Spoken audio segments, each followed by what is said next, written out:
Take a look behind the curtain with a real whistleblower and American patriot. Prepare to embrace the uncomfortable truth because this program has no time for comforting lies. Here is civil liberties enthusiast, Second Amendment defender, and recovering FBI agent Kyle Seraphin. Hello, my friends. Welcome to the Kyle Seraphin Show. You can see that is the chaos that I have set across my multiple screens here. This is going to be an interesting day. Today is August 9th. It's Wednesday, and we are going to start off a little bit differently. There's something that has just been plaguing me. It actually woke me up early from a dead sleep, and I'm not talking about my 4-year-old daughter who told me that she had a nightmare about water filling up the house. There is water filling up our house in this country, and it is starting to get us to a point of drowning. We're going to have to start treading through it, but that's not what's going on right now. I want to go on a little bit of a tangent before we say anything else about any of our sponsors or anything else gets away from my thoughts. We had a bombshell drop just a few minutes ago. I had a little bit of a heads up that it was coming from my friends over at Catholic Vote because they do have their fingers on the pulse of what's going on for the Catholic Church in America, and I think you guys are going to definitely want to know what that is, so stick around with us here. Let me go on a little bit of a tirade, if you would, and this is my call to action for people who work for the FBI.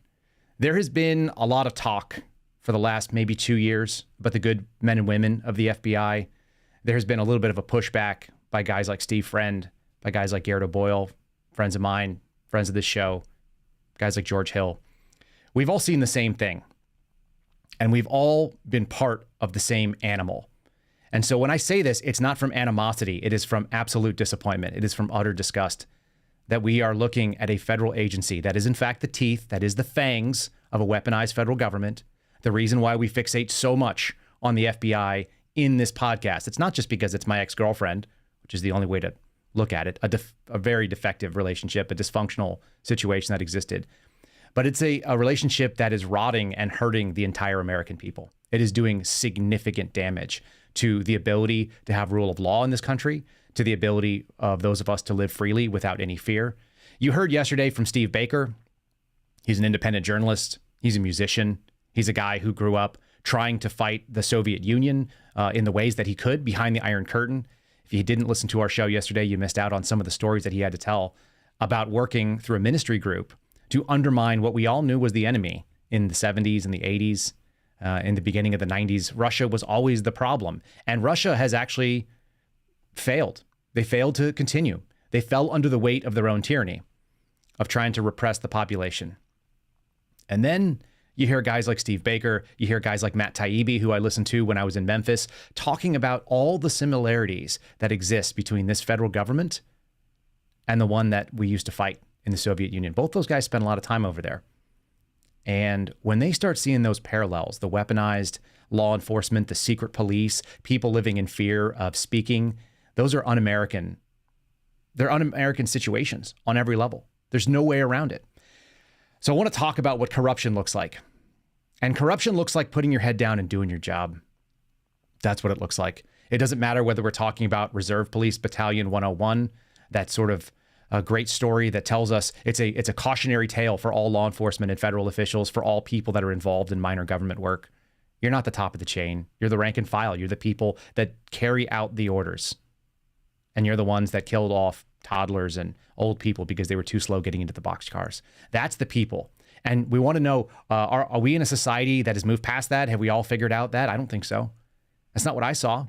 What I see is a failure to accept a very simple calling, which is that you have an oath to a constitution, and that constitution is the undermining document that undergirds the society that we live in, the constitutional republic of the United States of America. And that's what I swore to. I didn't swear to the FBI. I don't care about the FBI. I never did. It wasn't about the FBI, nor should it be.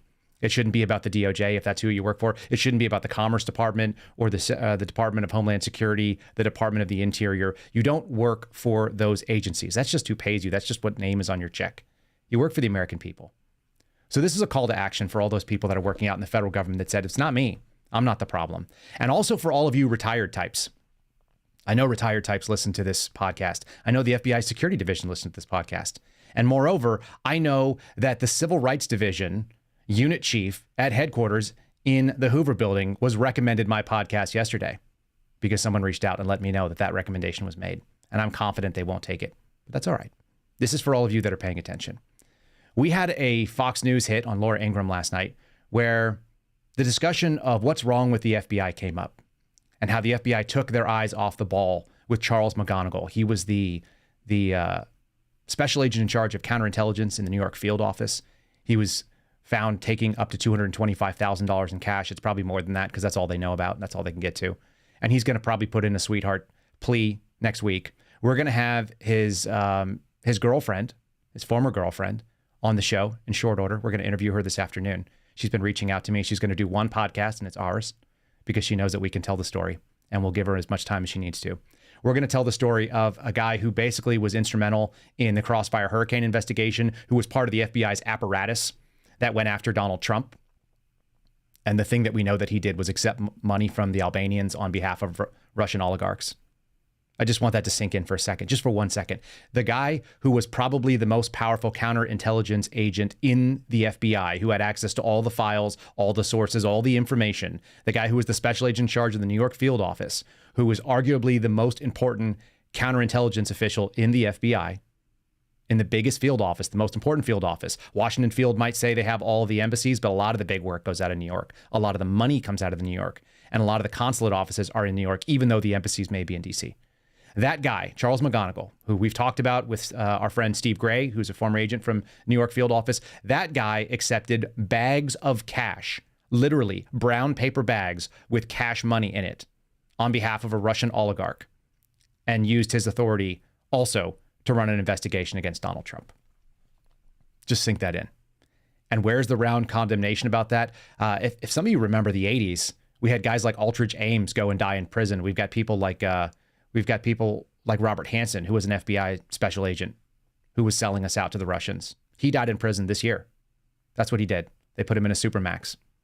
He got to hang out with people like the Unabomber in solitary for his whole life. He got fat and he died in prison because of his crimes against this country. So why is a guy out on his own recognizance walking around? I get it. You're innocent until proven guilty, but you don't think that's a flight risk? You don't think that there's a problem when you've been accepting six-figure sums, which is, by the way, the transactional amount of money that happens when we deal with espionage. In fact, there's actually an amount of money that's too much, and there's an amount of money that's too little to receive when we do an espionage investigation. And the amount of money, $85,000 at a time, that's right in the sweet spot. That's right where it is. It's like $40,000 to $100,000 is kind of the going rate for selling secrets and access. And this guy had some weird connection to Hunter Biden. I'm sure that's just a total coincidence that their kids played lacrosse together. Okay. And we're going to get in deep in the interview, even deeper, to the fact that so many of these FBI senior officials are so compromised. And part of it's because they run around on their spouses. It's about sexual misconduct. Charles McGonigal had this woman who we're going to be interviewing. She was a mistress in many ways. She was his girlfriend in New York, but his family lived outside of Washington, D.C. in Maryland, in Chevy Chase.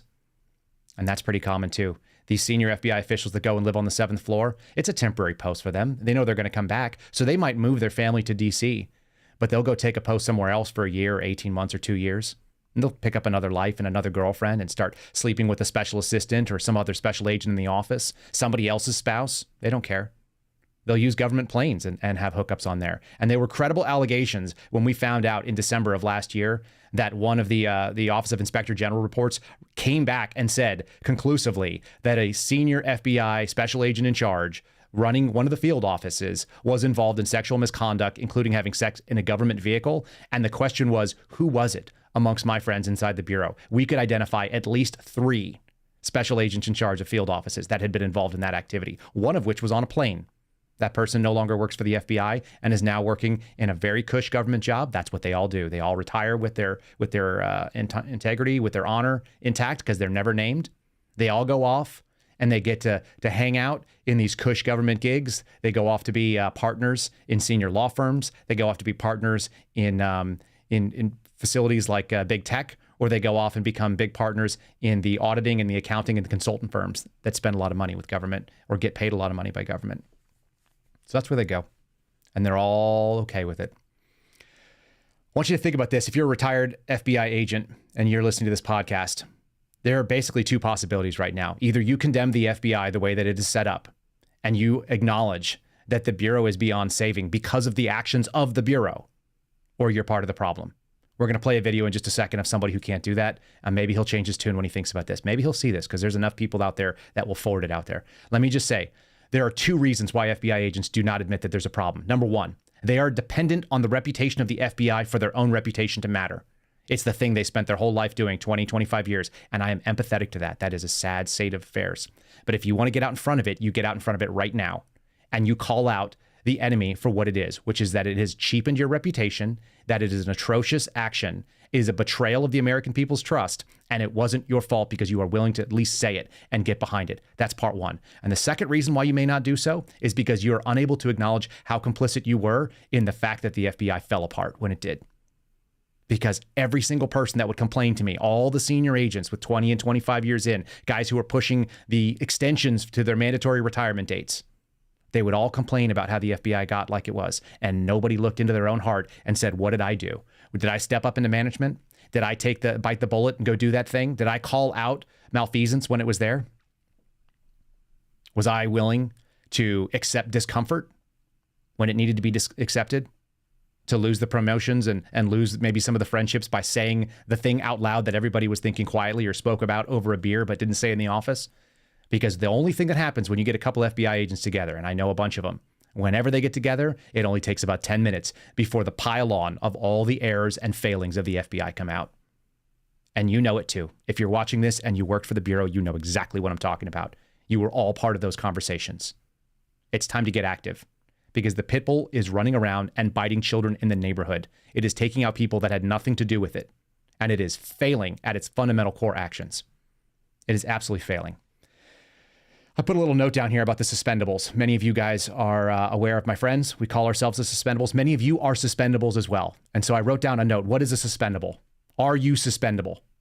We can hashtag it if you like. Are you suspendable? It's had a couple of trending moments. A suspendable is someone who knows that freedom is dangerous, that liberty comes at a cost, that your future is worth sacrificing your temporary comfort for, and that God doesn't ask you to do what's easy. He demands that you do what is right. That's what a suspendable is. And in religious terms, that's referred to as a martyr. You're willing to put things on the line for what you believe is correct and right. Now, there are two different types of martyrdom, and I learned about this well after I got involved and started speaking out. There is red martyrdom and there is white martyrdom. Many of you are familiar with the early Christians and what a red martyr is. A red martyr is someone that gives up their life for their faith, who dies because they refuse to denounce their faith. And we're familiar with the apostles doing that. Some of them crucified upside down because they didn't think they were fit to die the way that Jesus did. Okay? This is part of the Judeo-Christian tradition. This is part of the Christian tradition. This is part of Western society's tradition. You stand up for your faith, and sometimes you are burned at the stake, you are dismembered, and you are killed for it. That is red martyrdom. Not everyone is asked to be a red martyr. In fact, it's actually quite rare in our current society. But white martyrdom is something that many people will be called to. And a lot of you answered that call, and you've got that opportunity in 2020. We're going to be talking about it throughout this show. White martyrdom is when you give up your comforts, you give up your social standing, when you give up the paycheck, when you give up your safety net inside society because you do what is correct, because what is asked of you is difficult and other people don't acknowledge it. And you know that and you do it anyway. And that is a suspendable. The suspendables are white martyrs. They're not asking for your sympathy. They're not asking for your permission. They didn't even ask for anyone to come to their aid per se. They just said, this is wrong and I will not allow it. Everybody in the FBI right now needs to be a white martyr. The agency cannot survive, and this country does not survive with a weaponized FBI. I've said it over and over again because a secret police is antithetical to the American public. It is absolutely unacceptable to have this sort of thing happening. You cannot be quiet. You cannot sit still, and you cannot just put your head down and follow orders. I said this in October of 2021 to the Deputy Assistant Director of Human Resources. That most likely was the end of my FBI career.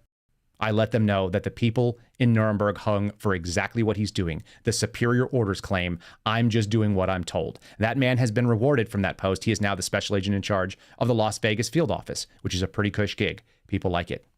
And he's there now. All right. You want to know what this is about? This is about whether or not you care more about your pension than you care about this country. And you are deciding it every single day. I just left one of the other Bureau chat groups I was in. There was 78 people in a lawsuit with me. I don't want to hear what they have to say. I don't care. I don't care at all.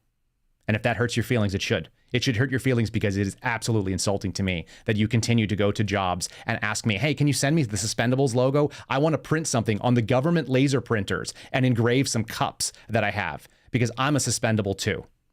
Time to suck it up, Buttercup. It's time to be part of the solution. And the solution says, this is not okay. Let's go to video clip number 4, if you would. I want you guys to have this fresh in your mind, and we're about to read something out. And then we'll say thanks to Catholic Vote, because Catholic Vote called this to my attention last night. Ryan, if you've got video clip number 4 queued up, let's run that for a few seconds and hear what Chris Wray had to say about Catholics in the field offices and how many field offices were involved. What's the difference between a traditional Catholic and a radical traditional Catholic? I'm not an expert on the Catholic orders. Well, your FBI wrote a memo talking about radical traditional Catholics. I'm just wondering if you could define it for us. Well, what I can tell you is you're referring to the Richmond product, which was a single product by a single field office, which as soon as I found out about it, I was aghast and ordered it withdrawn and removed from FBI systems. You were aghast, then why won't you let us talk to the people who put it together? We are working on finishing an internal review into what happened We have there. to wait. We, the Congress, and the American people have to wait until you do an internal review. It's not a criminal investigation going on here. An internal review before we can talk to the people who wrote this?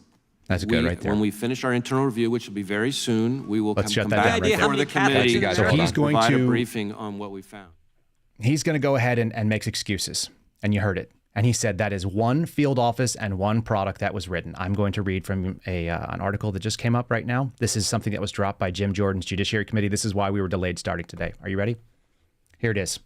From the Congress of the United States House of Representatives Committee on the Judiciary. This is issued on August 9th, 2023 to the Honorable, I think that is definitely a facetious term at this point, Chris A. Wray, Director, FBI, 935 Pennsylvania Avenue, Northwest, Washington, D.C. 535 is the zip code. I used to write this on all my things. This is the address that I used to give for work when I used to fill out my documentation. Where do you work? You want a mortgage? Where do you work? I work at 935 Pennsylvania Avenue Northwest. That's the Hoover Building, folks. Dear Director Wray, the Committee on the Judiciary is committed and continuing oversight of the FBI assessment of traditional Catholics as potential domestic terrorists. Sorry, I fudged that just a little bit. I'm going to keep going. From information recently produced to the committee, we now know that the FBI relied on information from around the country. One field office. That's what he just said. One product. Let's keep going. Including a liaison contact in the Portland field office and reporting from the FBI's Los Angeles field office. Now, I don't know about you, but does that sound like the Richmond field office, which is in Virginia? That's on the East Coast. Now we're talking about 2 different West Coast cities to develop its assessment. This new information suggests that the FBI's use of law enforcement capabilities, we keep using those words, law enforcement capabilities, to intrude on the inconsistencies with your previous testimony before the committee. Giving this startling new information, we write to request additional information to advance our oversight. We're going to ask for more sternly worded letters. That's what this group does. For months, we've sought information related to the FBI's document generated by the Richmond field office dated January 23rd, 2023, entitled Interests of Racially or Ethnically Motivated Violent Extremists in Radical Traditionalist Catholic Ideology Almost Certainly Presents New Mitigation Opportunities. Some of you may remember that. Some of you may remember that document because I wrote the piece on it, because I exposed it, because one of the people that works in the FBI, who, by the way, has been removed for being my friend, one of the people who saw that thought it was a problem and brought it to Congress directly to this committee. And then we wrote a piece about it. I wrote a piece about it because I was part of that chain, and I exposed it to the media. It had me on Tucker Carlson and a bunch of other places. That's not why it was important. It wasn't important because of me. It was important because the FBI has walked into sacrosanct areas of First Amendment protected activities. And this is unacceptable. That is not what this government is allowed to do. The Constitution is a leash. We have a republic. If we can keep it, we will get there. I promise you, we'll get to that. Federalist Papers 51 is where we're going at the end of this. So just pay attention. Stay with me here. On April 10th, as a result of the FBI's failure to voluntarily request to comply with our request, the committee issued a subpoena relating to this document. On July 17th, we wrote to you noting that the FBI had failed to substantially improve its compliance with the subpoena and that they may seek contempt proceedings. They were going to hold Chris Wray in contempt. And in doing so, they found out that even though he testified that the actions of the FBI were limited to a single field office, I'm going to start paraphrasing. This is too wordy here. You testified to the committee that in the document cited reporting an FBI Portland liaison contact with indirect access who informed on a deceased racially or ethnically motivated violent extremist subject who had sought out mainline Roman Catholic community and then instead gravitated towards the Society of St. Pius X. And in addition, the document noted how FBI undercover employees with direct access reported on a subject who attended this SSPX, that's the Society of St. Pius X, affiliated church, the name of which is redacted, in California, the location of which is redacted, for over a year prior to his relocation. That means that they moved the source, it sounds like, and that person was reporting to the Washington field office and initiated an investigation into the RMVE subject. And most concerning is that this produced a document that explicitly states the Richmond field office coordinated with FBI Portland in preparing the assessment that it released a domain awareness product. And thus it appears that both the FBI Portland and FBI Los Angeles field offices were directly involved or contributed to the creation of the FBI's assessment on traditionalist Catholics as potential domestic terrorist threats. So that looks like, if not a direct lie, it is certainly a lie of omission. And that is the way that we hide. That's the way the FBI director hides, behind words that have specific meanings. He said that product was only developed by one field office. That sounds false. That sounds like perjury. And will they go after him? Probably not. Do we have any expectation? No. So whose job is it then to watch the watchers other than those who have done the job, those who have done the watching? It is time for you to step the hell up. If you worked for the FBI and you see this director and think that he is the empty suit that everybody who works there does, do your duty. Your oath does not expire until you do, as Steve Friend likes to say. It's time to step up and do it. I am so sick of this, and it made me furious when I heard this last night. We're going to play a video. This is video clip number 1. This came from Fox News. Ryan had to do some work to grab it off their website. We're going to play it. This is from Laura Ingraham. And this is a former FBI assistant director. This is one of the people on the inner circle. They are on the way up. He retired that way. He's probably a really decent guy. He seems like a nice man. And he seems like a man who is unwilling to call out the agency that he worked for. You listen for the condemnation. I'll wait for it as well. Ryan, if you want to play video clip number 1. Joining us now is Chris Swecker, former assistant FBI director. Chris, when I first read this, I thought it was one of those, Onion headlines, or I was just being punked because it was so hilarious. You cannot make this up at this point. You really can't. I mean, the irony, the FBI are the spy catchers. The CIA are our spies.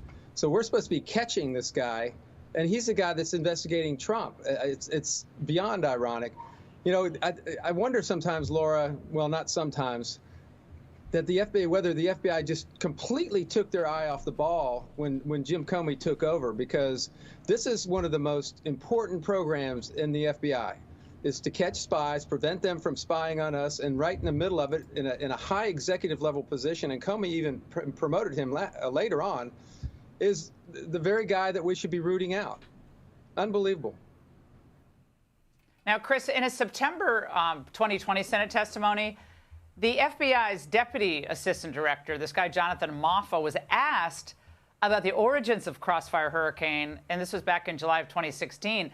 Specifically, he was asked how he became aware of it, and he said that I received it via email along with a few others from the division. It literally came to me, he said, in my email from Charles McGonigal, who was in the division at the time. Now, Chris, no wonder there is so much dysfunction over the past decade, and now a reservoir of mistrust and distrust of this once really well-respected, generally well-respected law enforcement agency. Yeah, this is so hard to talk about. I mean, after 24 years with the Bureau, and we had every now and then we'd get somebody spying on from within, but nothing like this. We live in dangerous times. China presents one of the most significant dangers to the United States, Russia, North Korea, Iran, and to have one of our own people supporting them. And Laura, Oleg Deripaska is one of the most notorious oligarchs out there. He is on every list, and he was working to get him off the sanctions lists. So I'm flabbergasted by this, and so are my colleagues. We see the FBI hemorrhaging support from people that in the past have been 100% supportive of the FBI. And, the executive leadership is going to have to, I think, just clean house, take a hard look at things and see where this organization is and where it wants to go. Yeah, right. got to break it down and rebuild it. Chris, great to see you. Thank you. The executive leadership needs to clean house and break it down and get this agency where it needs to go. I got a better deal. I'm going to go ahead and make this offer. The executive management needs to fall on their swords. They need to have the thing of honor, and they need to ritually disembowel themselves. It's called seppuku. How about that? How about you look and say you failed? You failed at such a high level that you should not exist anymore, and your career is done. I'm sick of it. I'm sick of hearing people, we need to clean house, we need to restructure, we need to go talk to people. Oh, we probably need to have some cultural changes. It needs to be burned to the ground, and it needs to have the ground where it was salted so that nothing grows out of it. I'm done with it. And if you're not done with it, you're not paying attention. That man spent 24 years in the agency. They have ruined his reputation of what he did as long as he stays alive with it. And he basically just said the executive management can correct it. Really? That executive management pushed down the same orders to go get COVID shots that Lee Loftus put out. And when we pushed back and said, this is not right, and we have a religious objection, they said basically that you have a duty to the FBI and your religion matters much less. Now, most of us were okay with the idea of being removed. And they sent out another option, a compliance purge. And they asked you to stick a hose up your nose, or a stick up your nose with ethylene oxide on it, which is a known carcinogen.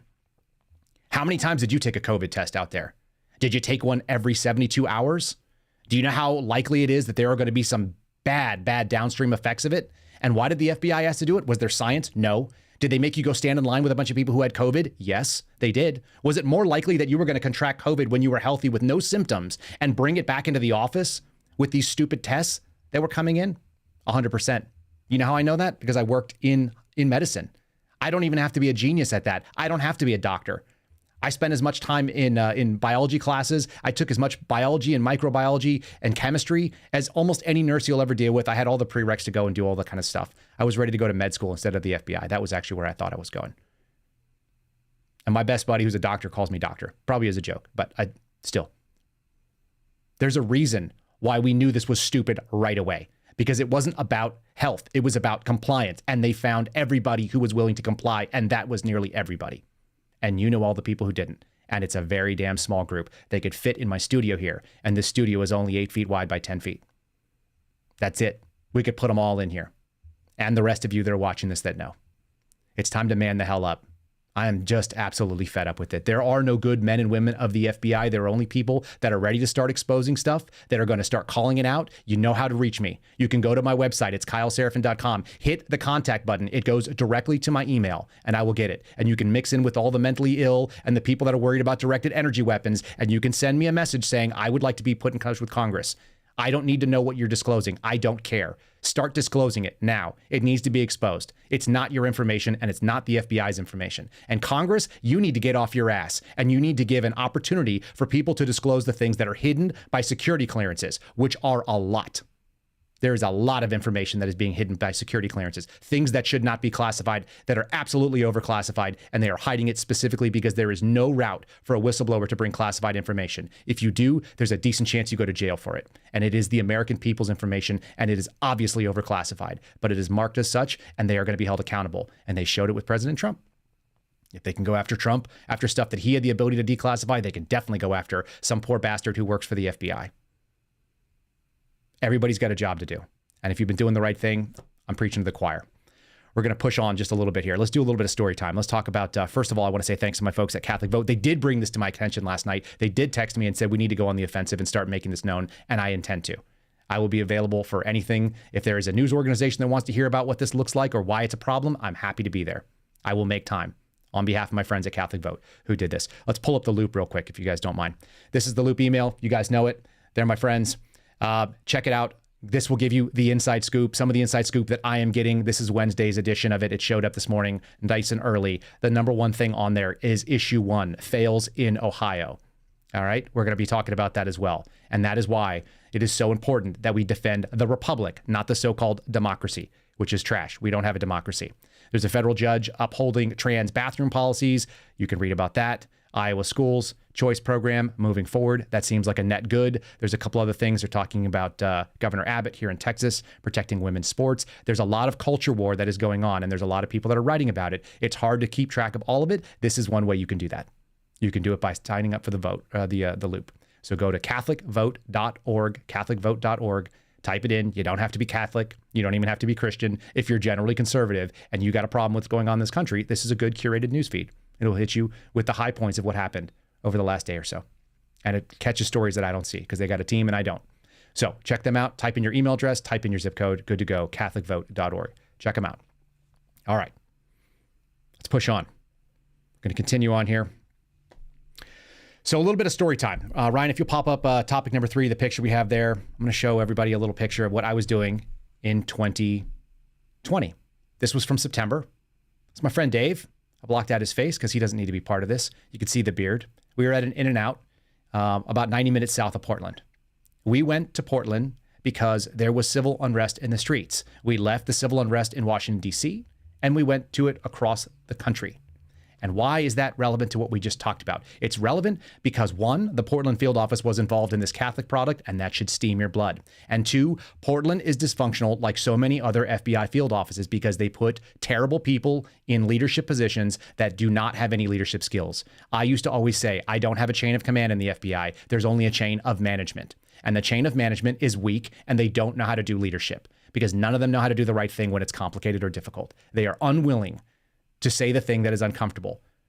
Our producer emeritus, producer Phil, used to always say that anybody in the government that's a GS-15 or above is someone who's never said no to a bad idea. That's certainly the case in the FBI, and I'm sure it's true in DOJ as well. A GS-15, that's the top of the scale when it comes to the regular scale of pays. This is the highest of the so-called rank and file, if you will. They are a second-line supervisor for FBI agents in the field. That assistant special agent in charge level, the GS-15 has never said no to a bad idea because you got to say yes. That's the only way that they keep going. So there's me in Portland in September. And why were we there? Because the federal government failed to do its job and wrap up about 50, maybe 100 tops of violent extremists that were running around through the streets, throwing explosives at federal agents and assaulting federal buildings. If you want to scroll a couple of the pictures that we have, Ryan, you can do that slideshow, which should be topic number 4. You don't have to show me on the screen. We'll just talk about it a little bit. I went out there specifically to target Antifa types. And I probably told the story before, but I'm not sure if I've done it on my podcast. I've told it to other people. And the story goes like this. We landed, we drove over to the field office, we went in. What we found out was that the special agent in charge of that field office was not running the field office investigation into Antifa. They brought in another special agent in charge, and I've never heard of that. And this person came in to run an investigation and a command post. And the second in command of that command post was a lawyer. It was an attorney who was making sure that we were being very, very nice to the people. And they said, and I quote from this briefing, Antifa is an idea. We love our political activists in Portland. And, you need to be respectful. We don't want you getting out of the car.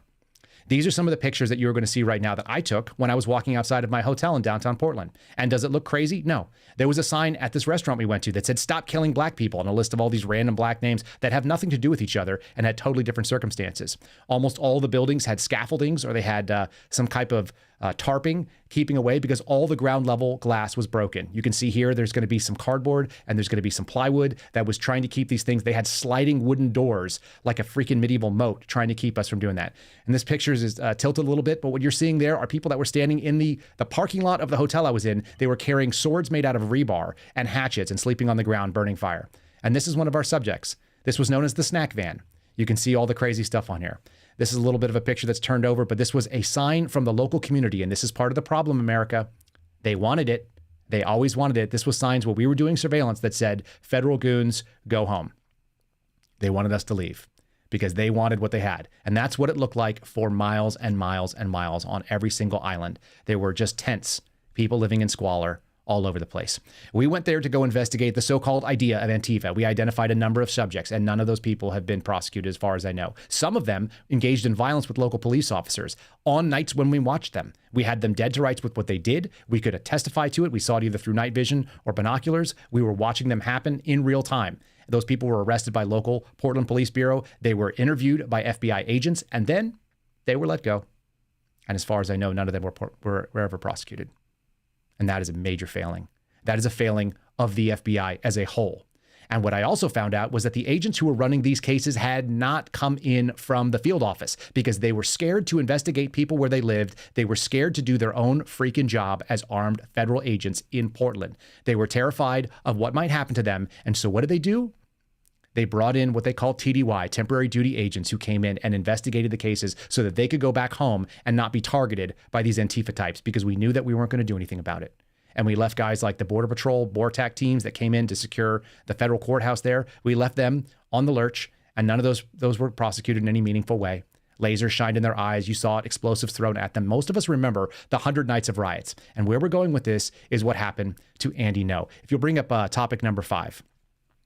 Topic number 5 is just a little bit here. It's about, this is from The Independent. This is a European paper that is reporting on it. And what are they saying here? Sorry about that. Let's put this up. They said, I don't know if anyone was ever going to see me again. This is a sympathetic piece written about John Hacker. He's the one who said that. I don't know if anyone was ever going to see me again. John Hacker had a laser that landed on him, identifying him right before he was grabbed by several armed men in an unmarked van. That's how he operated. Heavily armed, camouflaged people. They were out of BORTAC as far as I could tell. He's an activist and a citizen journalist standing in the park, 170 feet away from the courthouse. By the way, they wrecked that park. That park was a war zone. They had a big statue of an elk, and it was made out of bronze, and it was burned until it melted, and they put up this skeleton that looked like the most ghoulish thing you've ever seen. So at 3:40 in the morning, he was grabbed because agents were able to identify what he was involved in. And I assure you, if they grabbed him, it was almost definitely because he was physically involved in violence. And that shouldn't surprise anyone, because he was also involved in identifying Andy Ngo and having him brutally beaten. So there's that. So this whole story talks about what happened in Portland. You can see the picture. There was the American flag. I don't think so. Turn that upside down, because America was in distress. That was a general insurrection, and it lasted forever. It lasted for 100 nights. Imagine 100 nights of being absolutely brutalized by a small minority of people and having no ability to fight back, and seeing your law enforcement being able to just have their hands tied behind their back and fighting with their noses, essentially. I went to pararescue, NDOC. I don't talk a lot about what I did in the military because it's not that important. But what I did do is I got drowned every day for about 100 days in a row. And it's one of the most difficult things. It's not because it's really hard to be drowned. It's not really hard to do water confidence moves where they put you and they try to thrash you for 2 minutes underwater, or make you swim 50 meters with your uniform on, or all the things that we did in our pre-dive tactics. That's not really hard. It's doing it every single day, knowing that it's going to be just as bad the next day. And again, and again, and again. And that's what these people did in Portland. That's what these men did for BORTAC. They showed up, they tried to hold the line and keep things from going crazy. And they were absolutely betrayed by the FBI, and they were betrayed by the federal government as a whole that did not prosecute it, because the prosecutors who lived there refused to do their damn job. They refused to go after these people. All right. And I say that as someone who sat there in the car and watched them. So John Hacker just made news. There's another article, which I won't show up on here, but it's from the Washington Examiner. This was actually from August 4th of this year. So that first one just came back from 2020. It's a step back in time. I don't think we have oh, yes, we do. The Washington Examiner, topic 6, if you pull that one up. This just came out. This is Brecken Thies, an investigative reporter over at Washington Examiner, do pretty good work. August 4th, just this last week. Portland lost $1 billion as residents flee homelessness and crime. And Portland asked for this. They wanted this. They've lost $1 billion in tax revenue because residents are leaving and they're taking their tax dollars with them between 2020 and 2021. They hemorrhaged 14,257 people filing taxes, and the net result was $1 billion in revenue to that city. And it's known as the fastest shrinking city in America. Certainly the fastest shrinking large city. And what does that mean? What does that mean to the average person? What it means is the people that live in Portland voted for this and they got it, and the few people that are stuck behind enemy lines are leaving. And that is the case for all of you that live in New York, that live in Philadelphia, that live in New Jersey.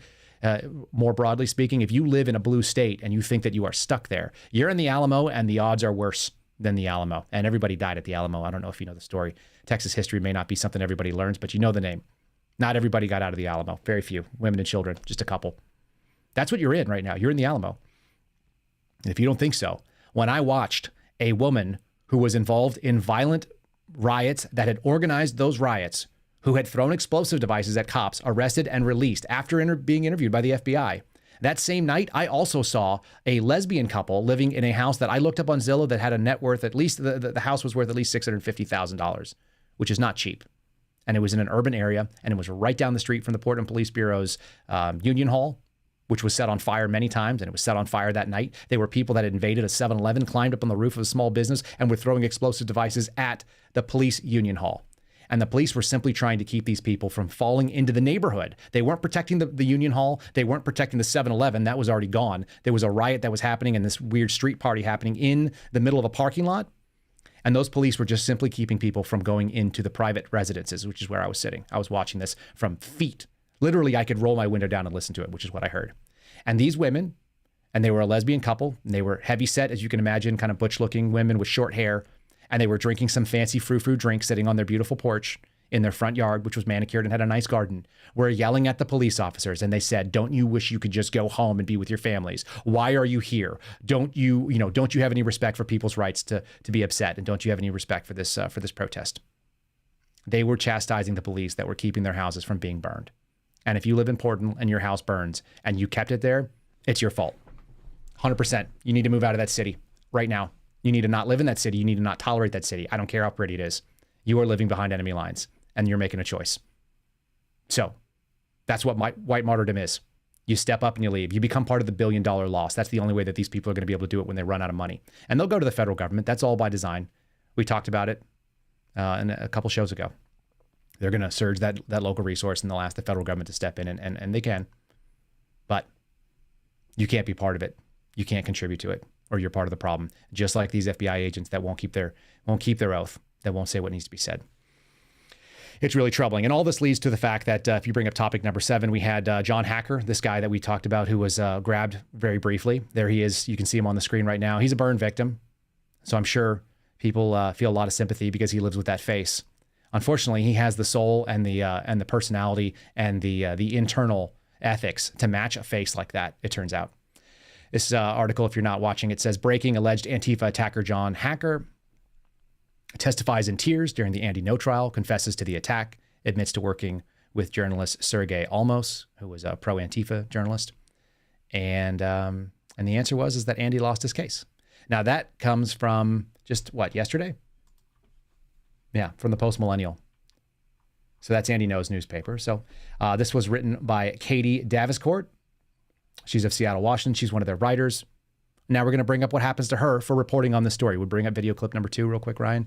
This is what happens when you go and you report. She was actually physically threatened in the courthouse, and this is what happened to her vehicle because we have lost control of the narrative. We've lost control of the reins, and we've let these people, and there's not very many of them, take over an American city. You want to talk about what an insurrection looks like? It looks like this. Go ahead and roll that clip if you would.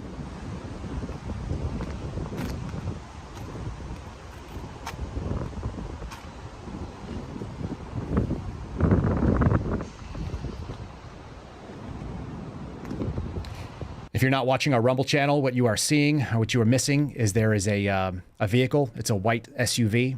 It has every single window bashed out. It has the cords and the electrical stuff that were her chargers that are strewn all over. They are there's broken glass all over the place. All the doors are open, and it's absolutely disgusted. Like, it's disgusting to see what happened to it. It was targeted and it was specific. Ryan, we lost our video here for a second. So, what happens in that case? We see that Andy No, who was beaten, who was assaulted. You guys can see the videos of it. I've sat with Andy No. He's a very small man. He's a very nice man. He's incredibly soft-spoken. He's a sweet human being. He's very gentle. And he is without fear when he goes out there and reports on this stuff in many ways. But he's not a physically strong person. And he was bullied and beaten by a bunch of cowards who wore masks. They trapped him in a hotel. I can't even remember if we added a video of that. I don't think we did. No, we'll we tweet didn't. it out if you're not. Yeah, if you're not following me on True Social, if you're not following me on Twitter, please do. At Kyle Seraphin. We'll put some videos out there. I'll share some Andy No clips. Andy is one of these really nice people. He reached out to me right away. He was fascinated with the story that I told, and it's not the story that he got from the FBI in Portland. That's not shocking. All right. And so we have this country that is awash in a local government that is refusing to do its job, asking for the federal government to come in, and the federal government fails to do so. Let's talk about topic number Number 11, if you would. Let's just go right to 11. This is the story of what happened in Ohio. There's a concerted push right now in Ohio to make things less like democracy and more like a republic. And this is important. Now, CNN is very excited to report that the Ohio voters rejected the effort that would make it harder to amend the state constitution. Why would they be excited about that? What they are not saying is, in any meaningful way, is who was actually trying to block this effort. And the group was a coalition of people called One Person, One Vote. That sounds okay. We're sort of okay with that. We like the idea of representation in this country. That was a big deal. It was also run by a leader of Ohioans United for Reproductive Rights, which we all know is a euphemism for abortion, which is killing babies. And so why are these people trying to stop a constitutional amendment, a vote issue to raise the threshold for constitutional amendments? And the reason is because it's very hard to amend your constitution. It's supposed to be.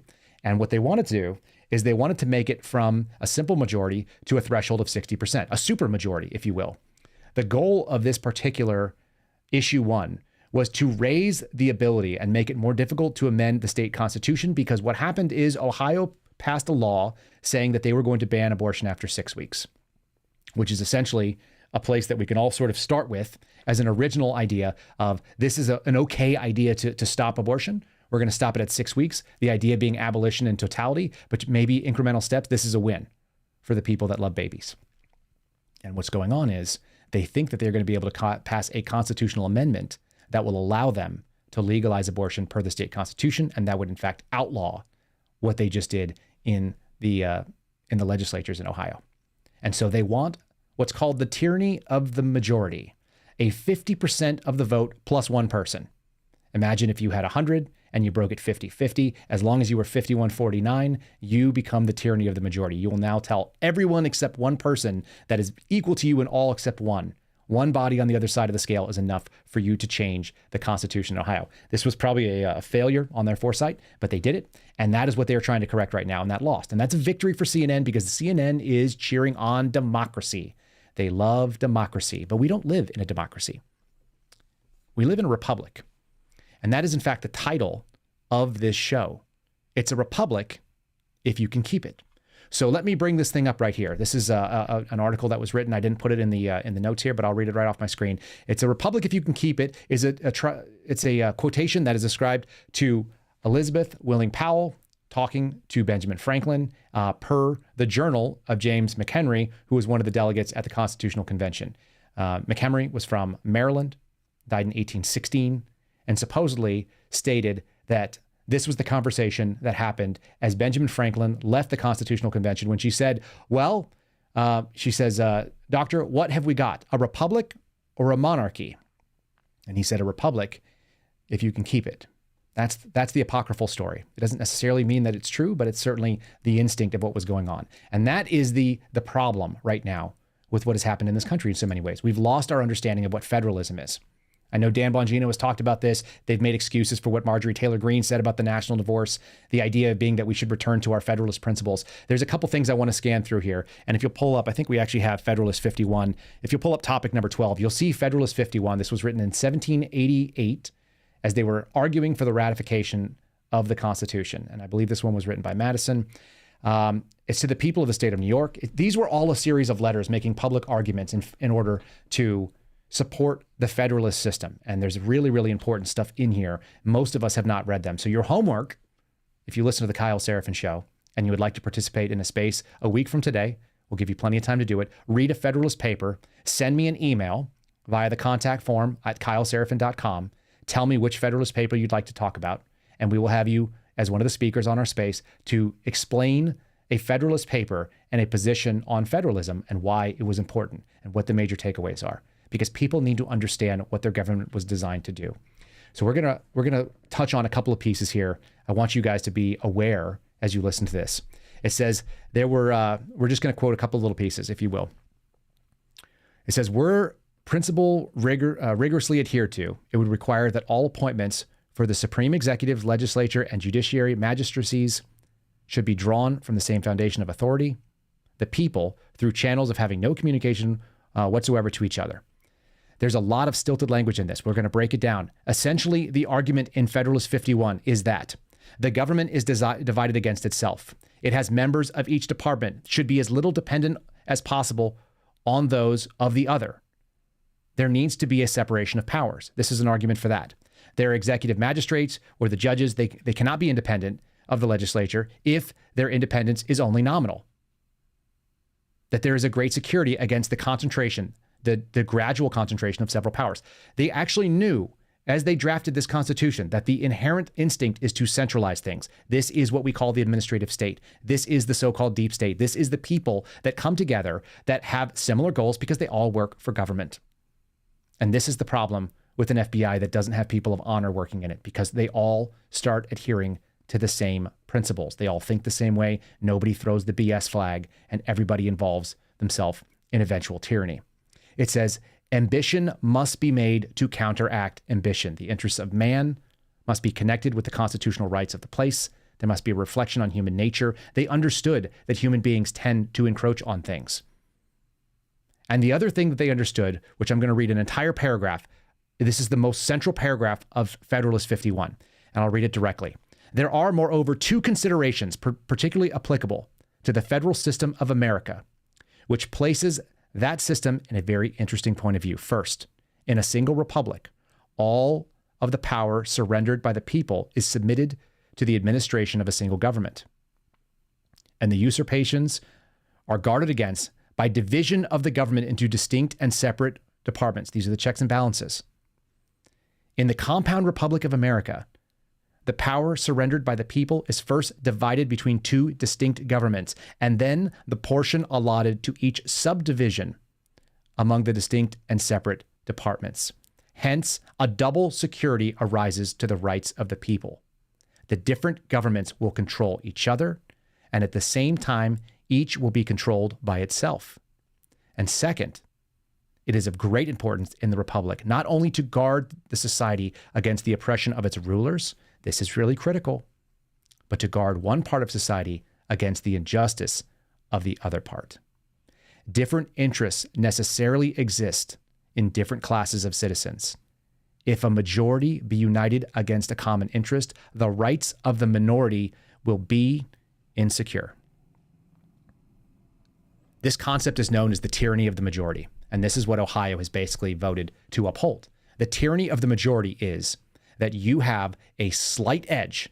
We are seeing it in the Senate right now. They have a 50-50 split, and Kamala Harris creates the tyranny of the majority. Everybody is in direct opposition with equal weight except one person, and that allows you to move forward things. This is why Democrats are claiming we have a democracy. Democracies always fall victim to the tyranny of the majority. A republic has safeguards, which you just heard. The government is divided against itself, and the people are insulated from the tyranny of the majority. That is why we have an electoral process. That is why we have an electoral college. It removes the ability of one side to act tyrannically over another that it disagrees with just a little bit. Just a little bit. It has to be a supermajority in order to do it. The fundamental promise of America is this, that the majority rules and the minority is protected. Those are the American values in a very simple way. That is what Federalist 51 says. You have to understand that if you walk in this world. And when you hear them talk about the attack on our democracy, they are trying to undermine that exact thing. The thing that I just said is so critical. We protect the minority. You don't have to agree with Islam, but you have to defend its ability to exist. You don't have to agree with people who are LDS, but you have to allow them to exist. They have to have space to practice their religion.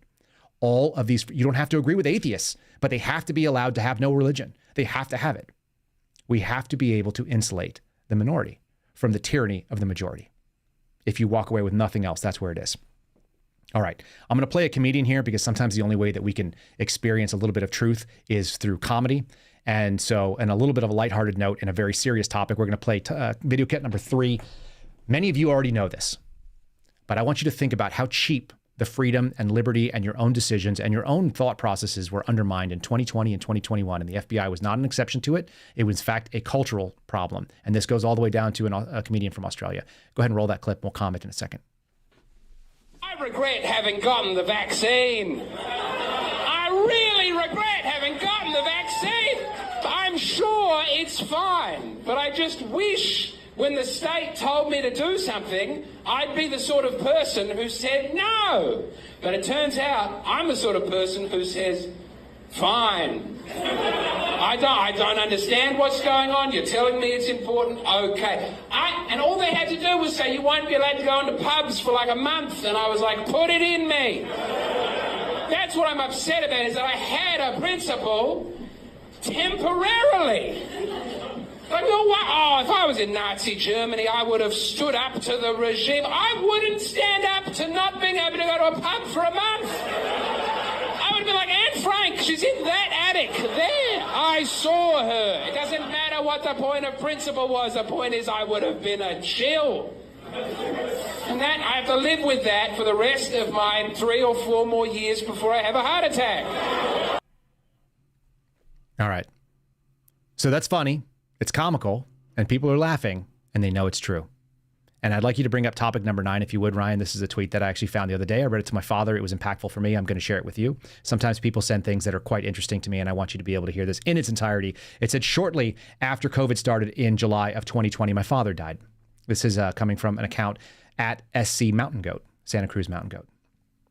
Before I ended the call with my stepmom, who called me to tell me that my father collapsed, my girlfriend had already packed the car. She knew what to do, and I didn't need to say anything. By the time I hung up the phone, he was gone, and we drove immediately to Washington. This is Washington State. Not for the funeral, but for whatever it is that we did during COVID when a loved one died. I got to say goodbye to him in an empty room full of chairs with one occupied casket. It was unfitting for how good a man my father was. And poof, just like that, he was gone, and we drove home. And it never really hits you until later, and it's usually when you're not expecting it. But there's another story from that time. One of the more memorable things from our trip was stopping to get gas on our way through Oregon. Forgetting that you're not allowed to pump your own gas in Oregon, I began to get out of the car. For those of you who've never driven through New Jersey on the turnpike and actually try to pump your own gas, this is a very common experience. If you've done it in Oregon, you'll have the same. I don't understand this attitude, but it tells a lot about what people are. With half of my body hanging out of the door, the attendant quickly ran up to me and asked what I was doing. And at that point, I said, I'm sorry, I forgot you're not allowed to pump your own gas in Oregon, and all the while trying to force through a smile, not realizing that he's angry. This man just lost his father, and this guy's yelling at him. He's trying to smile. And from beneath his annoyed, masked face, he asked me, quote, "Oh, so you're not from Oregon. Why are you traveling out of the state during a global pandemic?" With his liberal Oregon condescending accent, end quote. He continued to demand that I get back in the car, but not before taking my credit card, after being face to face with me and no further than 2.5 feet away. COVID brought the authoritarian out of so many people. He wasn't scared of COVID. He was asserting some sort of dominance. And here we are at a gas station in Eugene, Oregon, and the gas station attendant feels like he has the authority to question where I'm traveling, why I'm doing it, and demand that I get back in the car. And he didn't do it out of fear. It wasn't if he was scared, because he wouldn't have approached me at all. He would have been very careful to keep his distance. He did this because he was given the smallest amount of authority, and it made him cruel. And this is how people behave before the vaccines became available. This is how people behaved before they were calling for doctors and nurses and hospital staff to be fired for refusing the COVID-19 vaccine. And this is how they behaved before they were calling for the forced COVID-19 vaccinations within the military. This is how they behaved before the president of the United States tried to take away the livelihood of every American that refused the COVID-19 vaccine that worked for a company with 100 employees or more. And it was never about science, and it was never about your health, and it was never about safety. It was always about your compliance. I'll read it again. He did it in all caps. It was always about your compliance. We cannot forget how people behaved during COVID. And more importantly, we can never let people forget how they behaved during COVID, or that they will do it again. And so I'm here to remind everyone, and they will continue telling their story. If you guys want to go to his feed, you can tweet back. This is there's a picture of the guy's father who was playing guitar with the Grateful Dead at one point in 1991. Seems like a nice guy. He looks kind of like Mike Rowe. We can never forget that this was about compliance, and they got the compliance they needed, and they got it out of the FBI, and they got it out of the federal government, and they got it out of the local police officers that didn't say no. You have been warned, all of you. You were given a test, and many people were found wanting. Just like this comedian who's making fun of the fact that he was willing to get a shot. I don't care if you got the shot. There's a lot of people that got it when they weren't told to. Do whatever the hell you want with your body. But when you start making demands on other people and say, how dare you not be reasonable? I have a friend from the FBI that I haven't spoken to since I said I wasn't getting the shot. He said that I was killing his mother, who had health problems. And we haven't spoken since. And I took that guy into my house when he needed it. We took him out to dinner when he was troubled. I helped him when he was in emotional states that were tough. He's a veteran. He's a good person. I think he's a good man. So many of our friends and family did this sort of thing. And we need to be aware that they have to have a path to redemption. We cannot condemn them roundly, but we have to make sure that they understand that that's the way that they acted. And we have to do it in a loving and compassionate way. And that is going to be the biggest challenge that goes forward in the next 2 years. 100%. Because we can tolerate no more of this compliance. You cannot comply your way out of tyranny. And the people that are in the FBI that I am talking to right now, I am looking you in the eye and telling you, you cannot comply your way out of tyranny. You wait for the crocodile, they get you last, but you're going to get eaten. So knock it off and start getting to work. You need to undermine the capabilities of an agency that is abusing this Constitution and is using the tyranny of the majority to go after the people in this country that are the very slight, super minority. They make up almost everyone minus one. It is a terrifying prospect, and it is un-American. And we could do better. We have to do better. All right. That's a pretty emotional show, folks. I know you've been listening. I really appreciate it. I know that some of you are going nuts in the live chat. I'll go back and read what I can. This is streamed live from Liberty Hill, Texas. There's a reason why I think this hill is important, the Hill of Liberty. This used to be a place where you could go out in Texas and you'd be away from a lot of things. We are in the suburbs now, but we are still far enough away that Antifa can't march on us because we're a small town.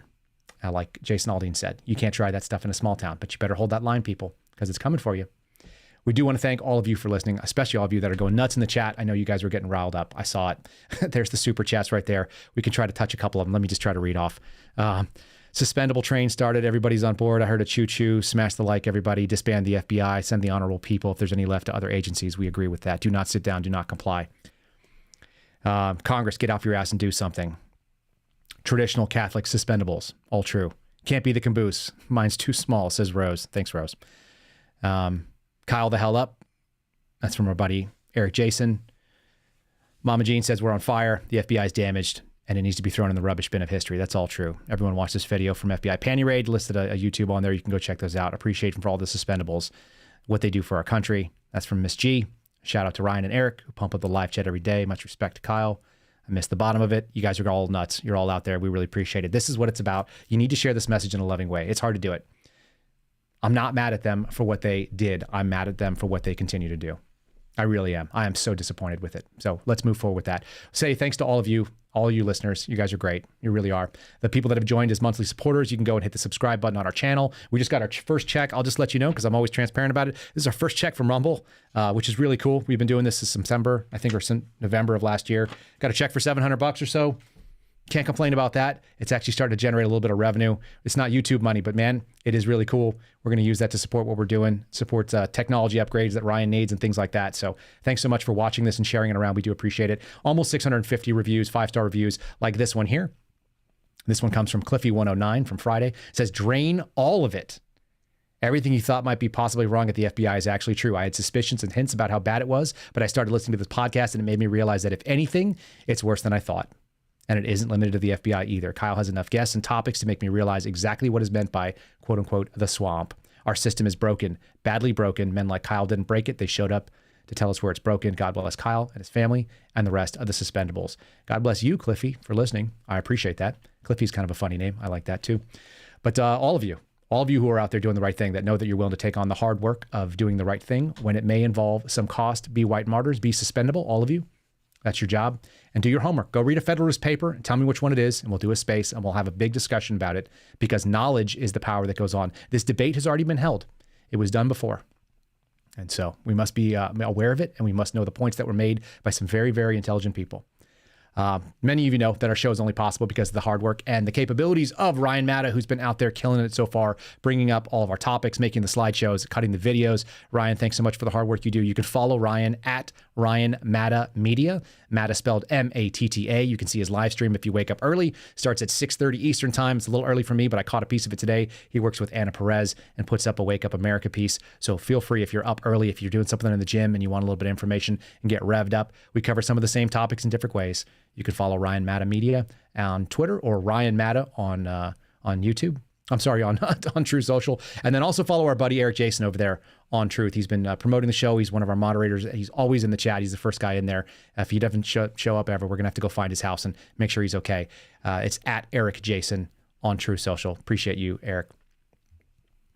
Mr. Eric. Is it Eric, I need to know if that's your first name or your first and middle name. One day you're going to tell me what that is, or if your actual last name is Jason. My wife had a first name for a last name. I always thought that was kind of funny. What do you got, Ryan? One more thing. I was going to tell him about the interview you just did yesterday. Let him know what's coming this week. Yeah, we've got a really hopeful interview. We just interviewed Mickey Wilson, who did Plandemic 1, 2, and 3. I went into there not knowing exactly what I was getting into. Sometimes you don't know who you're talking to or what they're about. And it turned out to be an incredibly long interview. We went almost 3 hours. And at one point he goes, "Are we still doing the podcast? Or are we just broing out here?" It was a really, really good conversation. I thought we were going to be talking about plandemics, and we ended up talking about fatherhood and hope and certainty. I'll be real specific. He brought out some interesting points. He's an excellent thinker. And like so many people that didn't go to a long college to learn something, he's got a blue collar experience that brought it there. A man with a background in advertising that's telling you exactly what the narrative was about and why. So stay tuned to this. If you're not subscribed to our channel, our shameless plug for it, you can always follow us and be in the live chat at rumble.com/Kyle Seraphin. We stream live every day of the week right now at 0930. That's 9:30 in the morning Eastern time, or it's 8:30 here in Texas, America. God bless all of you guys. Thanks for listening to me go off. That was an emotional kind of outlet. We'll see you again tomorrow on Thursday, and we'll talk to you soon. Have a good day. Thanks for listening to The Kyle Seraphin Show, streamed live weekdays on rumble.com/Kyle Seraphin. Follow Kyle on Twitter, Truth Social, and Instagram at Kyle Seraphin.